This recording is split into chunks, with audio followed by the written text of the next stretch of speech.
Hello, today is September 9th, 2022, and I want to provide a channel update.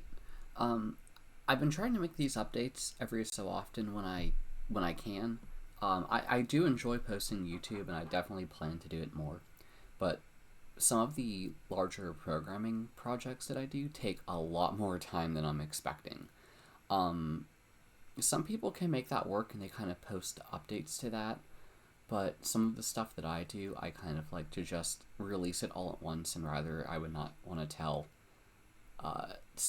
people that I'm working on. I mean, probably it's not the best thing as I like to share stuff, but just when it comes to programming, like art is one thing, but programming, I tend to get discouraged if I kind of like announce a project to people, because then people would be asking, hey, where is blah blah blah, or blah blah blah. And the thing about that is, like, it takes a really long time to accomplish um, certain like apps or stuff on websites. It's a very long process because there's just so many parts to it.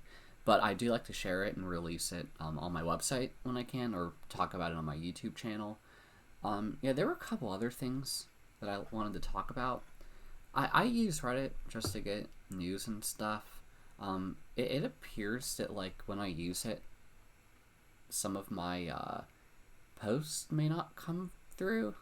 So like I'll respond to people, and it takes like a really long time for people to either respond to me, or it seems like for some reason, I don't know if like the app's broken on my end. I may have to just use the website version, or yeah, I'm still trying to figure that out. So I've been a bit like, I haven't really been using it because of that issue. I would like to use it more. I actually have a board I made. I'll have to post it in the description. But basically, it's like to help people answer questions. I'd rather use Reddit for that, or my email, just to have it like all in one place, so I know like one single place where to check it. I do try to answer YouTube comments as well. But yeah, I thought like when I do this video, I just do some like gesture drawing. So another thing I wanted to talk about was like technology. I'm using technology all the time, and that's pretty much my career. I pretty much do that for a living. I don't make a living off art. I mostly do it for fun. That's a big reason as to why I was encouraged to make my applications as I did. So, with being involved in like the tech world, you can say, I kind of learn a little bit about everything, and I always have to be in the loop with new tech, even if I'm not going to use it. So there are YouTube channels that I look at occasionally to get like a blurb. I mean, most of the technology I will not end up using, because I kind of know a lot of, I kind of know what works when it comes to architecture. I kind of know what works when it comes to long-term sustainability. When it comes to projects, I've seen many projects become deprecated and really hard to maintain because they rely on a lot of code that like the original developers will leave, and basically they the skill set they used to make the thing, they only knew. And there are a lot of programming languages out there. I mostly use JavaScript. I tend to avoid extra things. I do use libraries when they make sense, meaning I try to avoid using code for the sake of code, and I always think about how it's going to need to be maintained in the long term. I always think about like how many dependencies you have. So I'll put it this way. When I draw, right now I'm using my drawing tablet. And the thing about a drawing tablet is, I like it a lot, but the dependency here is I'm dependent on my computer hardware. And the thing about that is that like I can't take this to Starbucks or outside if I want to draw. So the dependency here is that I always need to be near my computer setup. And I'm also using a pretty large tablet to draw. So the downside to that is that it's not portable at all. There are some tablet manufacturers that make it portable, but then if you're outside, you have to worry about like having a power connection, or if you're not using a power connection, you have to worry about your battery. And I look at that, and it's something like, if I'm going outside, I mean, yeah, I love digital drawing, and it's something I definitely plan to do. But like, if I'm gonna go outside, I just want to like take paper and pencil just for the convenience sake. And a lot of, even though it's a bit different than digital drawing, the feel and kind of the experience you get as well, it's still drawing, and I feel like there's still stuff you learn from it, and I definitely think it's worthwhile. So yeah, I just bring traditional. I mean, personally, I like to use a mechanical pencil. It's gonna sound weird, but like, I don't like to use wooden pencils. They kind of like hurt my ears when I write with them. I'm not sure. Like, that's probably just a very unique quirk to me, and probably not a lot of other people. But I use what do I use? A Rotring. I use a Rotring mechanical pencil. I really like it. It's easy to refill, easy to use. Some people don't like using pencils because they say you could erase stuff. Gotta be 100% honest with you. Whenever I draw at all, I rarely erase. Sometimes if I'm doing practice, occasionally I may use like Control-Z on a computer, but if I'm writing with traditional, and I'm using a pencil, I never erase, because it just like, it doesn't, it's basically, when you erase with a pencil, my feeling was that you pretty much destroy the paper and you really can't use that paper section, so there's not really a point. When I took the Drawbox course, the thing I learned was like, I don't know, they would always say don't use pencil because you could undo mistakes. And I was like, no, if I I mean, I did follow the rules and used a file liner, but like, with a pencil, I know that if I screw up, it's not worth time. I mean, the thing about that is, even with a pen, theoretically, you could use like whiteout to try to fix your mistake, but more often than not, your paper is just going to become an absolute mess. And I don't know, I just find that to be the same case with pencil. So yeah, technology. So a lot of the technology that I develop, I'm trying to like help people draw. I'm not trying to make it like, I'm not saying you have to use the tools I make, but it can greatly help you. So what I've learned from a lot of other developers, there's a language, many different languages. I just like to call it like command line programs. If you're familiar with like Linux or Unix, Linux, they're basically programs you run in a computer terminal, and those programs are basically like, they're basically the same way that you would communicate using like a graphical user interface program. And the thing about that is that they were all made out of convenience. Like, the point was to make your life easier, not to make your life harder. So like, when let's say you move a file on your desktop computer, basically there's a similar program. I mean, there are many different programs. Most of the time, you're just doing like, you're copying it from one place to another, then deleting where it was before. But other programs were made that actually move it, or like kind of like abstract it and just call it move instead. The whole idea was to make things easier on the developer, and basically like, work smarter, not harder. And that's kind of what I did with like a lot of my applications.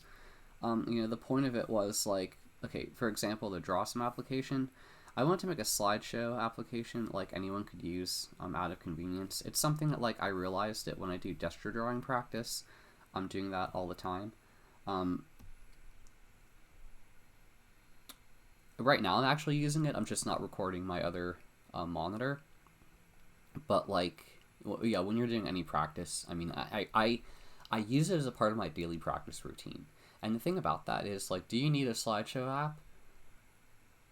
No, but it does help you time your practice. And there's like, I mean, yeah, you can try to do that without an application at all, and you could just like look at the images on your computer, or images in real life for that matter, and you could try to learn from it. But like I found that the application really helped me systematize my practice. In the past, before I made the application, I kind of didn't know how long I practiced for, and basically I was just kind of doing it aimlessly, and I would pretty much like do the same thing over and over and over again. And I kind of realized like the idea is always to learn from your mistakes, but I think it helped me better that I was able to like set time limits on it. And you know, the thing about that is even if you set time limits, you could still go back and review your work and try to fix your mistakes. There's always time to fix your failures. So yeah, I made that application. And then I made another application called Thumbtastic. I had a recent update to it recently to like pretty much revamped it, made it really easy. And the whole idea about that was to make images easier to view, kind of like a collage, but without the need to make like a custom file format or anything. The idea was like ease of use, something I can just quickly use to open images.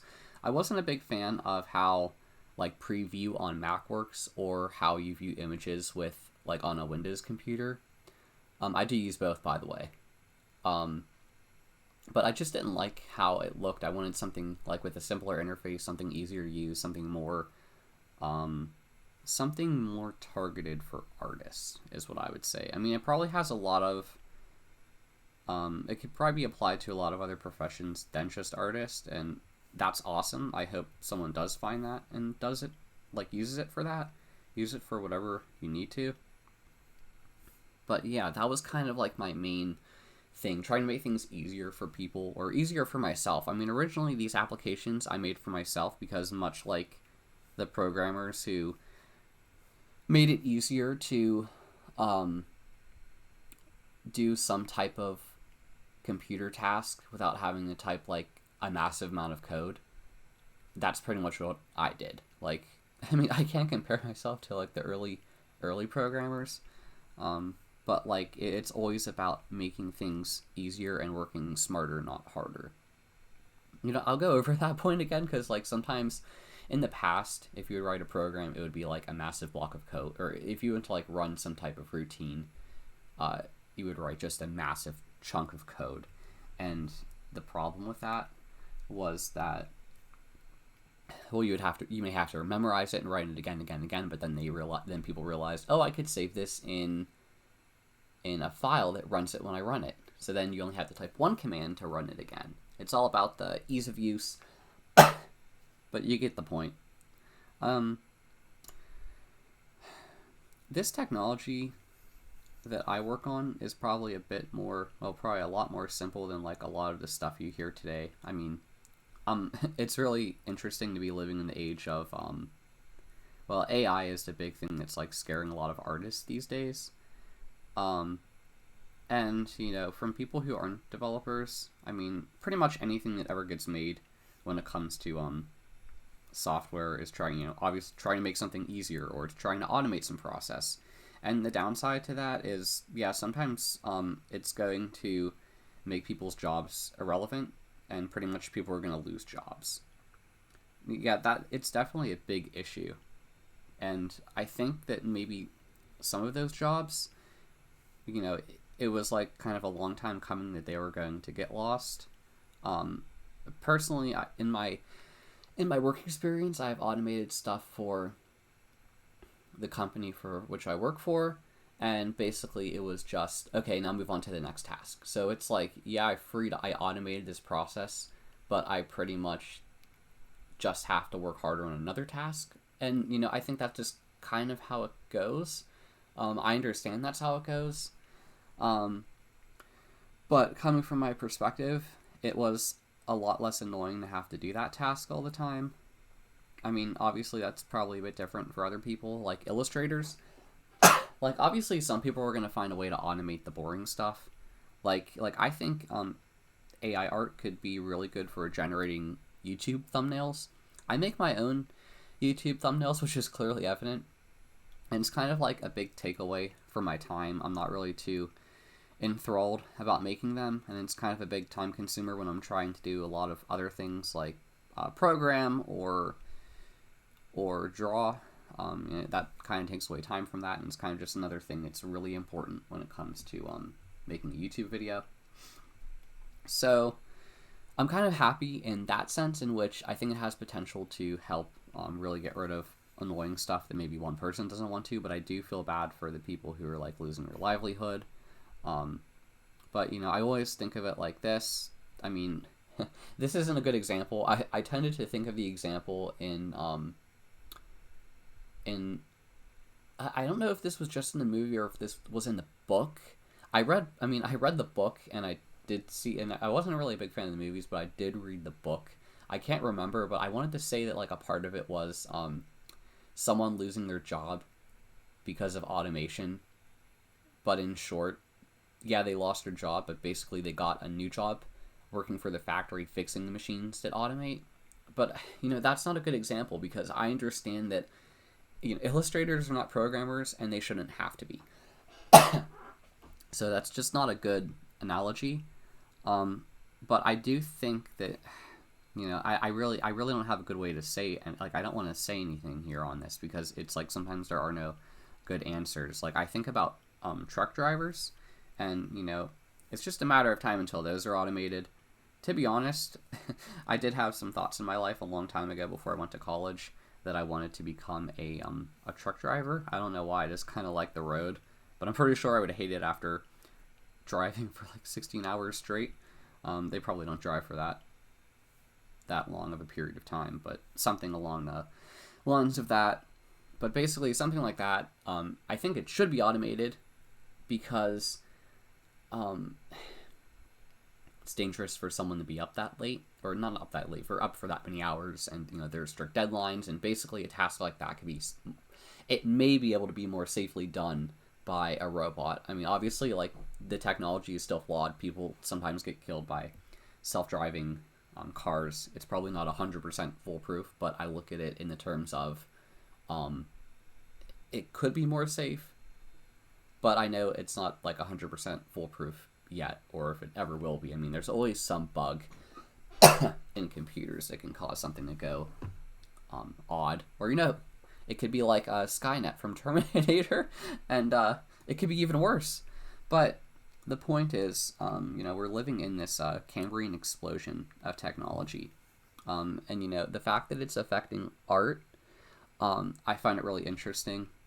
But my heart does go out to the people who are going to lose their jobs. I do feel bad for them. But I want to put it like this. Yeah, AI art could replace some jobs, but I think there is a benefit to AI art eventually helping people. Now, you may be wondering what I mean by that. I think, as I said before, technology could be used to automate the boring stuff. So I think there's a chance that maybe there's a piece someone's working on, let's say an illustration, and perhaps they can use AI, like they could put their image in AI art, and effectively what they would do is they would get some iterations that may not be what they actually want, but it would be closer to what they were kind of looking for.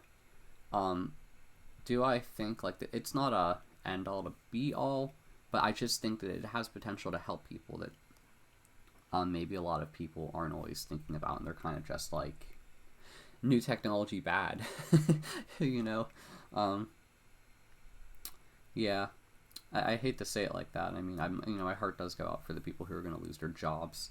I mean, heck, coming from my perspective, it's just a matter of time until my job eventually gets it's not that like I'll lose the job, it's just that like people will be able to do what I do through code.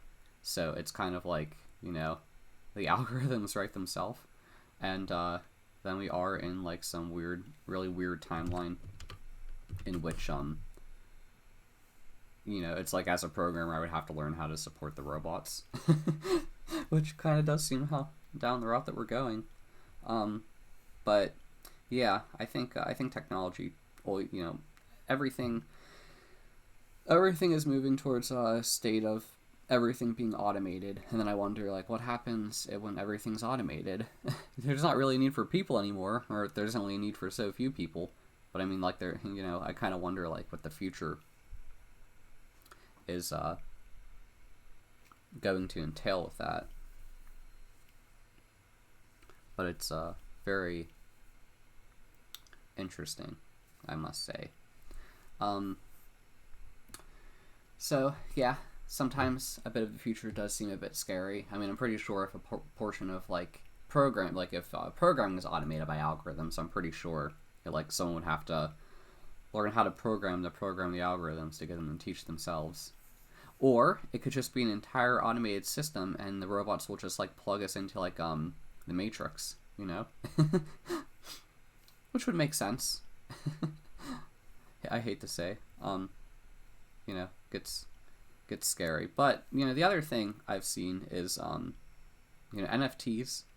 I don't like, I observe the technology. I don't own anything like that, or use it. And, you know, it's, you know, obviously everyone likes to have a good old opinion about it. Most of the time it's like, wow, this is really stupid. And, like, you know, everyone likes to have their own opinion on it. I look at it a lot as technology that kind of resulted from the whole theory of Bitcoins, or and I, you know, blockchain and all of that, and, you know, all that. Yeah, I just find it interesting to see what new tech is coming, even if I don't use it. I mean, more often than not, the majority of tech I see I do not use, and that is how I'm going. And I really don't. And you know, that's kind of the way I like to go at it. I don't like to adopt new technology like right away. Some people are like obsessed with it. Some people are con artists, scammers.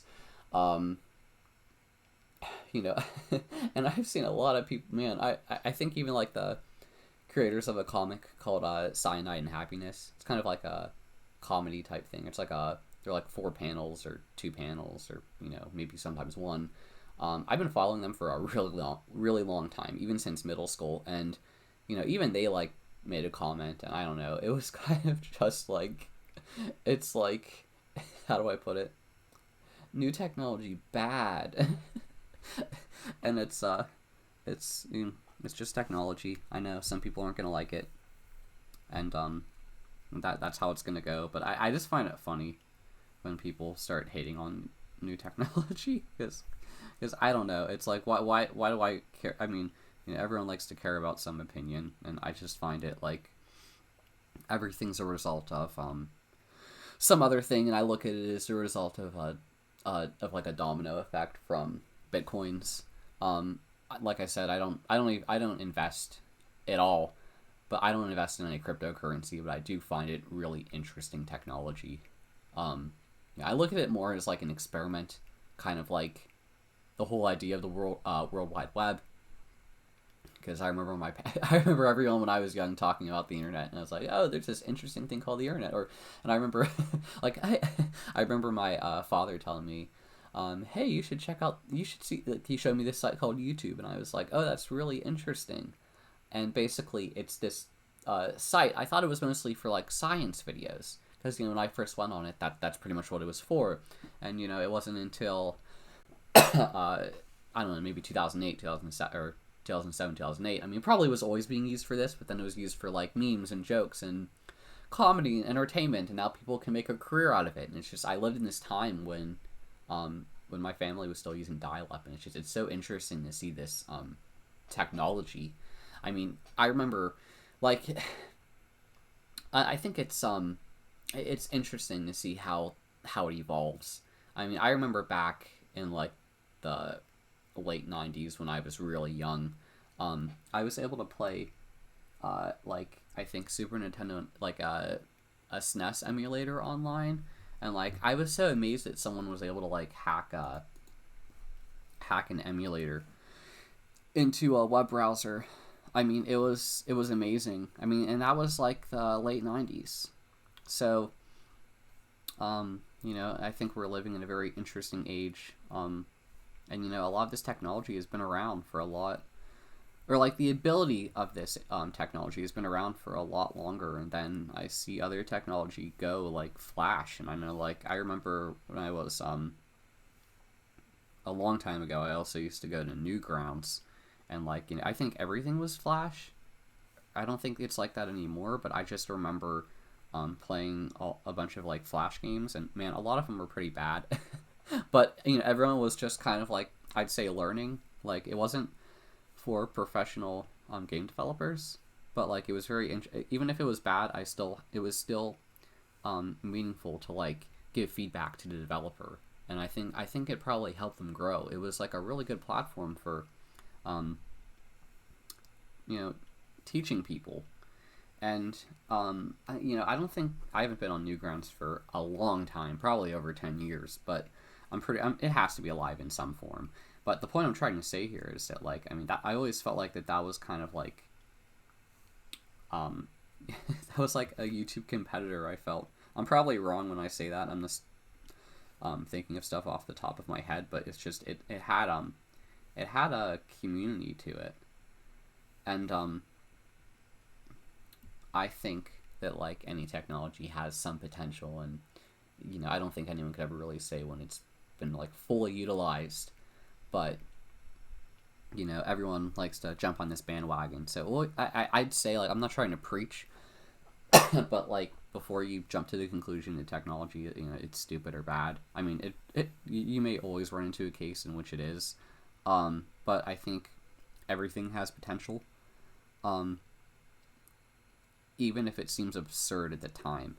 So I'll put it this way. So the other day I saw a joke on the internet, in which someone made a bunch of robots. Okay, so basically they're robots. It looks like they have like a motherboard or like some type of, maybe like a Raspberry Pi type computer attached to like a panel of wood, and they're connected to a bunch of pots and pans. And I don't know how he rigged it, but basically, he rigged he rigged it so like basically they just like they kind of like crawl, kind of like an inchworm would. I mean, more absurdly than an inchworm. And basically, you turn them on, and they're just like a bunch of pots and pans flailing on the ground, and it looks kind of horrific. It kind of looks like something's in pain, and it looks very uncanny. But it was kind of like, I mean, it was funny because it was so absurd. And I look at that and I'm thinking, wow, that, like, someone made that, and I'm like, I got a laugh out of it. So I find it funny, and I have to say, hey, it did something. It made me laugh. It's not totally useless. But then I'm thinking, like, it'd be really funny if it did have some type of scientific application that can help people. And like, you never know. I mean, I think all technology can probably be repurposed in a way to help.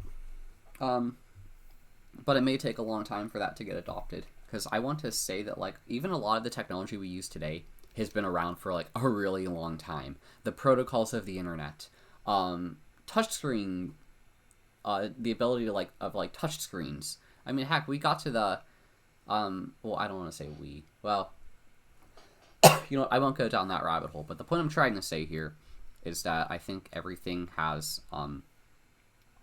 potential, no matter how absurd. But yeah, so what else did I want to say? But yeah, I hope to give some more of these update videos, even though I'm not really having any big thing to release for the time being. But I do like to keep everyone posted on what I'm doing. I also have a mail newsletter. I've been having I've been like thinking about the design of the template and how to make a good one, and I'm not sure, like, if people would be interested in it, that would be great. But like, I'm thinking, I don't know if people would rather just like want to come to YouTube instead. I think I should do the email newsletter just because I work on a lot of projects, and I try to like divide my time up into them.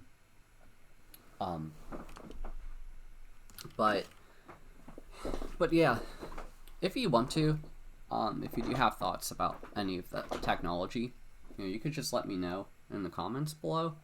I mean, I like to hear your opinion because, we're just living in this age of, I like to call it, like, a Cambrian explosion of technology. And, it takes a long time for it to become good, I would say, or widespread, because I'm also thinking about how Like I want to say, I think the internet as we know it, kind of like HTTP. I believe that was made in '94, and I feel like the internet really didn't become. I mean, it was always popular. I don't mean to say it like this, but I feel like this is just my feeling. This is probably more of an opinion than anything. I feel like it wasn't really until the iPhone release in 2007 everyone was really using the internet.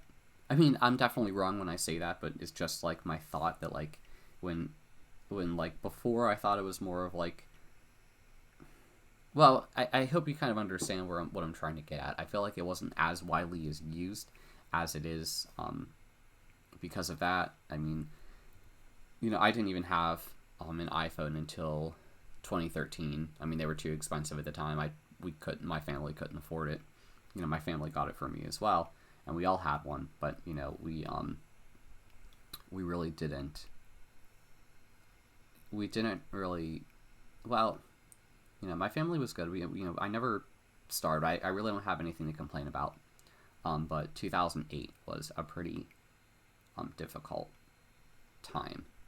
I don't want to go down that rabbit hole either, but the point I'm trying to say here is that when new technology gets released, it's not very accessible to everyone until it eventually becomes more affordable. So, like as of now, like I don't invest. I probably should. If I was smarter, I probably would. I have debt that I'm trying to pay off, so that's kind of the other thing I'm thinking about. But I probably have spewed way too much information.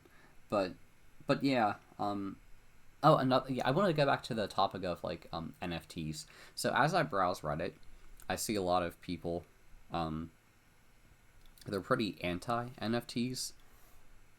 And like I think people you can do whatever you want. I don't think I think you could be for it. I think you could be against it. But I just find it interesting that people are totally against it. And perhaps it's because of like I don't really know. I mean, I can't generalize anything for anyone. Maybe people think that it's a scam. Maybe some people don't like the carbon footprint that it gives off, or maybe people don't want their work sold in that way. I think I think people will just have to decide that for themselves. And I just find it very, very fascinating how we just how people make those decisions. But yeah, if you want to like just observe this, I mean, I'd say you could look on Reddit. You don't even have to post, but just like get a feel. I guess you can kind of say it's like human watching. That's what I would say. I mean, but yeah. Oh, the last point that I wanted to touch on was how my projects being a programmer, I'm not really around a lot of people. It could be very isolating, a very isolating profession, and then you get into art, in which it's known for being a very isolating profession. You're not really around people. So a big thing that I do make sure I do is either, I like to get together with friends. I know I can't do that every day. I mean, considering how I'm in the working world now, and a lot of my friend groups kind of fizzled out, which happens once you get a bit older. But I do believe you still can. I still do have friends. I do have some friend groups. But like when I say fizzle out, it's because like they either moved for their job or they moved out of state. So there's that. But where was I going with this? I'm so sorry. I totally lost my train of thought. Okay. So the point I was saying is being isolated in programming, and then after I'm done with that day, I then go to art. And the problem with that is that it's also very isolating, so it can get a bit lonely, but I do balance myself. So like a thing that I've been going on about is you balance, and I never draw after 9 p.m. because I learned that my brain refuses to let me draw around that time. Practice drawing, I would say. So after that time, I usually I use it for leisure time, memes or occasional video games, but with friends. If I'm gonna do video games, I don't like to play games alone. When a long time ago, I used to play a lot of games alone, when I was in high school and whatnot. But now that like I have I have a different friend group to playing for playing games with, and I think that's a good way to go. I think you could have a healthy balance of that, and that's what I do. But yeah, thanks for listening. I'll have to like update everyone on like the projects I'm working on. Um, I really haven't thought of any content to put on my website, but when I do make some type of art breakthrough, I do like to share it. But yeah, thank you a lot for listening to me.